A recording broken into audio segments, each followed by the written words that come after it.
Breaker broke 2-3. Well, I'm out here in the X-Wild Suburban, and I just came out here to lock up, and I saw that I left my radio on, and so I thought, you know, I'm going to do a quick video of this thing. This thing's pretty cool looking at night, for sure. This is a Galaxy DX979, as you can see. Legal, Class D certified Citizens Band radio. First one I've owned in probably 25 years. All my other radios have been exports. Unit and clone exports and whatnot. Anyway, I had a problem here a couple weeks ago. The XYL comes home and she says, you know, these CBs aren't going to do any of us any damn good in our rigs here if I can't get a hold of you. And I says, what? And she says, well, I've been calling for you for the past 20 minutes and you're not answering me. Oh, I look in the radio room, radio's on the right channel in there. I look in the office, radio's on the right channel in there. Come out here to the Mobile, and the channel selector said 23, but she was way up in the ham bands on the other radio we had. So, which was a unit in HR2510 in the Mobile, by the way.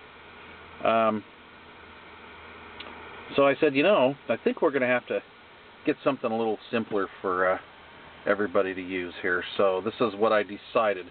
I was going to get a 959 with the frequency counter and whatnot, and I just didn't really want to confuse the girls. My daughters use this truck, my wife uses it, and I wanted the damn thing to be on the channel that it says. So when we say, you know, we'll be on 23, the thing's on 23.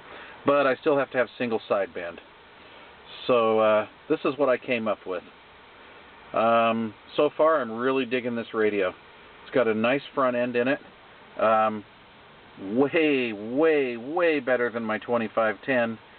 My 2510 I could drive down the road and I really couldn't hear who I was talking to.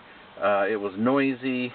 It was muffled. It just had a terrible audio quality to it. The quality of the audio was terrible.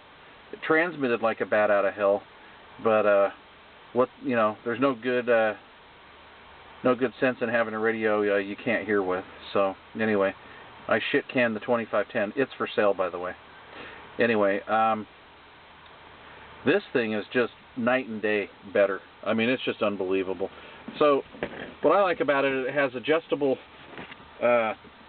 illumination.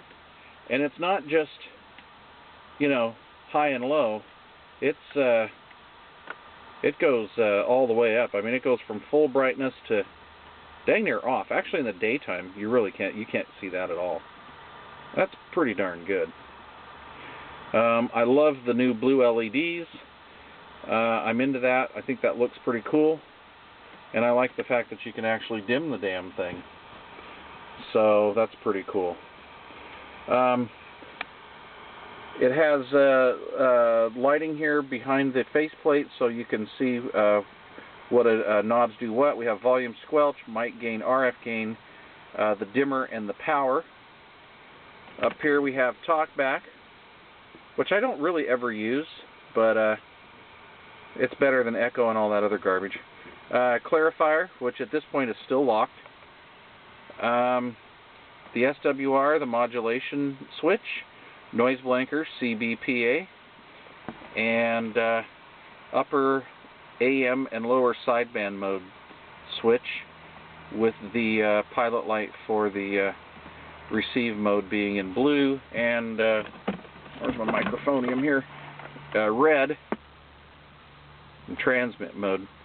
Now the SWR warning light is down below, but what happens is the red bleeds through.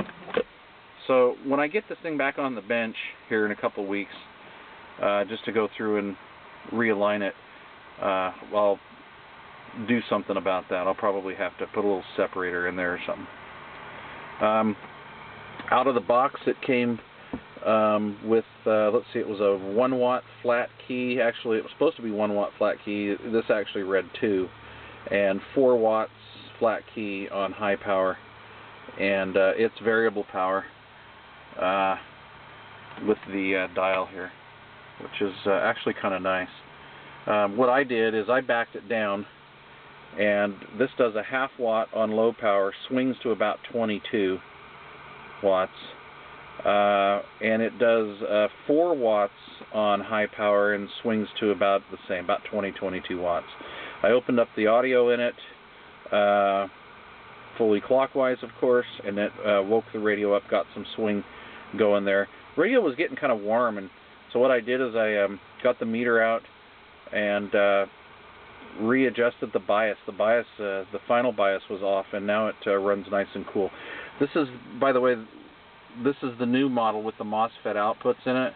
If you get a 979 that's got red channel LED segments in it, and then I think the meter was clear, it could be red. Anyway, that's the old style one, and this is the new upgraded 979. It's kind of a mini chassis. It has a Ranger board in it. I think it has the Ranger 8719 IC in it. I don't really know. I'm not really worried about modifying the clarifier. I'm not really worried about modifying for channels or anything like this, because I want this to be user-friendly for the XYL and whatnot. I have back underneath the back seat here, I have a MagnaForce, an old red box M200, my little driver box, and this makes a good combination. I run a D104 Mobile M6 microphone, and the locals have been giving me some very good feedback on the audio here. It seems to sound pretty good, pretty ripping actually. So I run a Wilson 5000 on the roof in this old 97 Suburban. Anyway, there it is, a night vision or a night view of the Galaxy DX979. I'm loving that meter. It's kind of a stingy meter on the receive, so when I get that on the bench, we'll check that out. I'm going to go through the receive and the transmit on it and just make sure it's up to spec. You can download the specs on this. So anyway, I think Galaxy has another winner here.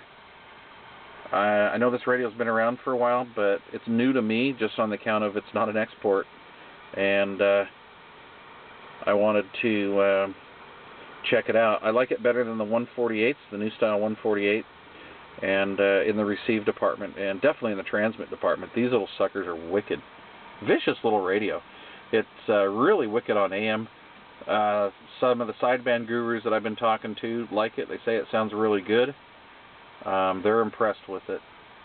And what I like about it is I can actually drive down the road and understand who the hell I'm talking to. My hearing's getting old, man. I'm almost 50, and it's getting kind of scrubbly. And this thing, I can hear people just loud and freaking clear. So there you go.